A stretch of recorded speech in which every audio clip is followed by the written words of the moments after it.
पैर और चप्पल। बीरबल बहुत नेक दिल इंसान थे। वह सदैव दान करते रहते थे और इतना ही नहीं, बादशाह से मिलने वाले इनाम को भी ज्यादातर गरीबों और दीन दुखियों में बांट देते थे। परंतु इसके बावजूद भी उनके पास धन की कोई कमी न थी। दान देने के साथ साथ बीरबल इस बात से भी चौकन्ने रहते थे कि कपटी व्यक्ति उन्हें अपनी दीनता दिखाकर ठग न लें। ऐसे ही अकबर बादशाह ने दरबारियों के साथ मिलकर एक योजना बनाई कि देखें कि सच्चे दीन दुखियों की पहचान बीरबल को हो पाती है या नहीं। बादशाह ने अपने एक सैनिक को वेश बदलवाकर दीनहीन अवस्था में बीरबल के पास भेजा कि अगर वह आर्थिक सहायता के रूप में बीरबल से कुछ ले आएगा तो अकबर की ओर से उसे इनाम मिलेगा। एक दिन जब बीरबल पूजा पाठ करके मंदिर से आ रहे थे तो भेष बदले हुए सैनिक ने बीरबल के सामने आकर कहा, हुजूर दीवान, मैं और मेरे 8 छोटे बच्चे हैं जो 8 दिनों से भूखे हैं। भगवान का कहना है कि भूखों को खाना खिलाना बहुत पुण्य का कार्य है। मुझे आशा है कि आप मुझे कुछ दान देकर अवश्य ही पुण्य कमाएंगे। बीरबल ने उस आदमी को सिर से पांव तक देखा और एक क्षण में ही पहचान लिया कि वह ऐसा नहीं है जैसा वह दिखावा कर रहा है। बीरबल मन ही मन मुस्कुराए और बिना कुछ बोले ही उस रास्ते पर चल पड़े जहां से होकर एक नदी पार करनी पड़ती थी। वह व्यक्ति भी बीरबल के पीछे पीछे चलता रहा।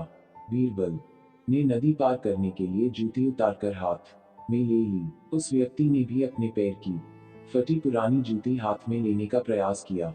बीरबल नदी पार कर कंकरीले मार्ग आते ही 2-4 कदम चलने के बाद ही जूती पहन लेता। बीरबल यह बात भी गौर कर चुके थे कि नदी पार करते समय उसका पैर धुलने के कारण वह व्यक्ति और भी साफ सुथरा, चिकना, मुलायम गोरी चमड़ी का दिखने लगा था, इसलिए वह मुलायम पैरों से कंकरीले मार्ग पर नहीं चल सकता था। दीवान जी, दीनहीन की पुकार आपने सुनी नहीं? पीछे आ रहे व्यक्ति ने कहा। बीरबल बोले, जो मुझे पापी बनाए मैं उसकी पुकार कैसे सुन सकता हूँ? क्या कहा? क्या आप मेरी सहायता करके पापी बन जाएंगे?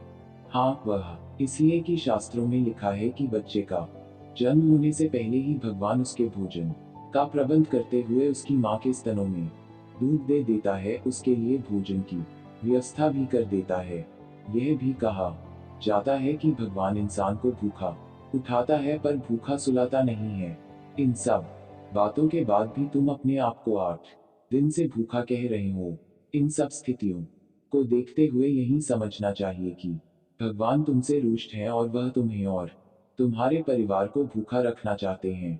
लेकिन मैं उसका सेवक हूँ, अगर मैं तुम्हारा पेट भर दूं तो ईश्वर मुझ पर रुष्ट होगा ही। मैं ईश्वर के विरुद्ध नहीं जा सकता, न बाबा, ना मैं तुम्हें भोजन नहीं करा सकता, क्योंकि यह सब कोई पापी ही कर सकता है। बीरबल का यह जवाब सुनकर वह चला गया। उसने इस बात की बादशाह और दरबारियों को सूचना दी। बादशाह अब यह समझ गए कि बीरबल ने उसकी चालाकी पकड़ ली है। अगले दिन बादशाह ने बीरबल से पूछा, बीरबल, तुम्हारे धर्म कर्म की बड़ी चर्चा है पर तुमने कल एक भूखे को निराश ही लौटा दिया, क्यों? अलमकना, मैंने किसी भूखे को नहीं बल्कि एक ढोंगी को लौटा दिया था, और मैं यह बात भी जान गया हूँ कि वह ढोंगी आपके कहने पर मुझे बेवकूफ बनाने आया था। अकबर ने कहा, बीरबल, तुमने कैसे जाना कि यह वाकई भूखा न होकर ढोंगी है? उसके पैरों और पैरों की चप्पल देखकर यह सच है कि उसने अच्छा भेष बनाया था, मगर उसके पैरों की चप्पल कीमती थी। बीरबल ने आगे कहा, माना कि चप्पल उसे भीख में मिल सकती थी, पर उसके कोमल मुलायम पैर तो भीख में नहीं मिले थे, इसलिए कंका की गड़न सहन न कर सके।